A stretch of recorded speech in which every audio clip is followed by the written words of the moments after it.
Halo. Mas Eko. Ini aku kan banyak belajar dari video-videonya Mas Eko gitu ya. Tapi ada sesuatu yang kurang kurang klik gitu loh, Mas Eko gitu kan. Ada kejadian yang begini Mas Eko. Pada saat tertentu ini kita ngomongin soal looping ya Mas Ya. Eko, yang orang biasa di luar kan. Kalau misalnya itu terjadi sama saya kan, saya juga nggak mau nih posisi ada duit terus aku tiba-tiba nggak punya duit dalam jangka waktu yang terlalu lama. Ini padahal susah-susah nyari lagi, terus habis itu titik tertentu belum dipakai lama jatuh lagi. Nah itu apa ada pendaman-pendaman dari masa lalu yang masih tersisa atau bagaimana menurut Mas Diko? Jadi gini, kalau misal mbaknya ngaca, ngaca di Jawa Jernih ya, terus di refleksinya di cermin itu rambutnya berantakan, yang dibimbing rambutnya atau cerminnya? Rambutnya. Rambutnya kan? Iya. Tapi kebanyakan orang yang dibimbing apa? Berusaha yang mengubah yang di cermin. Kan? Iya. Pasti cerminnya rusak. Ya, Iya. lama-lama. Betul. Seharusnya dia merapikan rambut aslinya, rambut dianya. Iya. Jadi ya sama, jadi setiap kondisi batin itu akan mempengaruhi dan memberi dampak ke kejadian di sekitar kita. Kalau misalnya kita ada, kalau terkait kasus nampaknya yang usaha naik terus turun naik turun, itu kan berarti kemungkinan ada rasa ketakutan, rasa kekurangan, rasa kehilangan. Jadi Mengidentifikasinya gimana? nggak usah diidentifikasi. Jadi ketika sampai mengalami kegagalan, di detik sampai mengalami kegagalan, pasti pikiran sampai ramai. Ya, ada Tapi, rasa takut. nah, Nanti jangan-jangan ini terjadi lagi, ya gitu ya. Nah itu dibiarkan apa adanya. Ketika pikirannya dibiarkan apa adanya, disadari, diterima, baru kemudian rasanya muncul. Dan ketika rasanya muncul, rasa nggak enak, cepot-cepot di dada kayak diaduk, tercekik atau di kepala, nggak enak ya dibiarkan juga. Jadi pertama adalah pikirannya dibiarkan. Kalau pikirannya dibiarkan, gerbang ke emosi baru akan terbuka. Baru sampai bisa menyadari emosi sampai. Tapi kalau pikirannya tidak disadari terlebih dahulu, ya emosinya nggak keluar karena pikirannya terlalu analisis. Itu poin pertama. Jadi poin pertama adalah menyadari pikirannya kan yang ramenya tadi itu takut dan lain sebagainya itu tadi. Kemudian emosinya disadari atau sensasi tubuhnya disadari, dibiarkan muncul apa adanya. Ya, emosi itu kan menurut pengertian saya sebagai orang awam di sini ya, emosi itu kan bisa dalam bentuk label ya, marah, takut gitu. Itu yang disadari kemudian muncul di sensasi tubuh, begitu ya Mas Diko ya. Jadi emosi bereaksi langsung. Emosi itu ya sensasi tubuh. Oh, oke. Tapi sensasi tersebut dilabeli atau dikasih judul sama pikiran. Oh, sensasi yang gak enak ini namanya sedih. Nah, karena orang itu lebih banyak hidup di kepalanya, akhirnya dia hanya menyadari judulnya, emosinya enggak.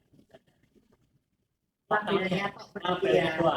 Jadi kalau misalnya saya lagi ada di rasa takut kalau kejadian ini berulang lagi, takut kalau misalkan nanti kalau bangkrut lagi yang gimana ya gitu. Saya mau keluar nih dari rasa bangkrut gitu kan. Berarti kita yang harus saya sadari adalah saya harus menerima rasa takutnya itu. Kemudian takutan bangkrut lagi, ketakutan yang nggak punya uang lagi, takut ini kejadian berulang yang seperti itu disadari dulu berarti ya Mas Riko ya. Ya. Cara menyadarinya. Nah, sama kayak gini. Sebelum kita bahas itu, kita bahas dulu ini. Sampean tak tebak hanya pernah satu kali lihat dulu. Coba berapa kali sampean lihat dulu? Banyak sih. Apa ya?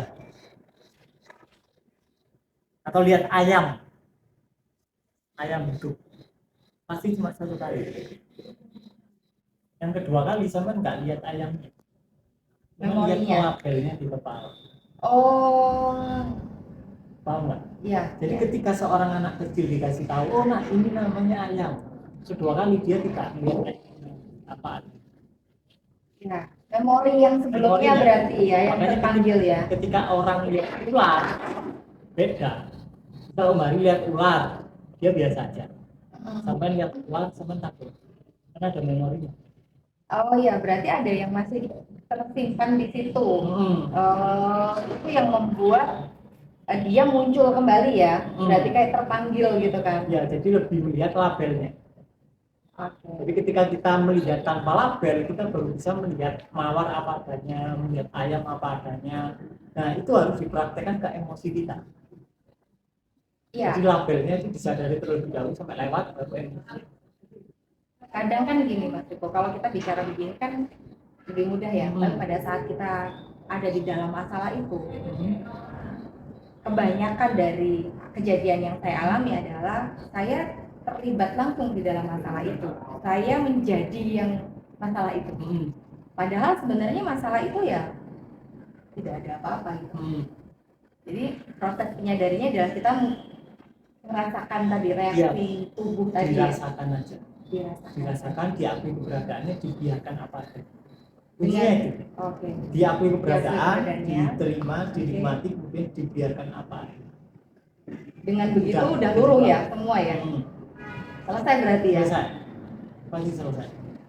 Pasti selesai. Oke. Jadi simpel banget. Pada saat kejadian-kejadian berulang rasa takut itu ada, cukup disadari.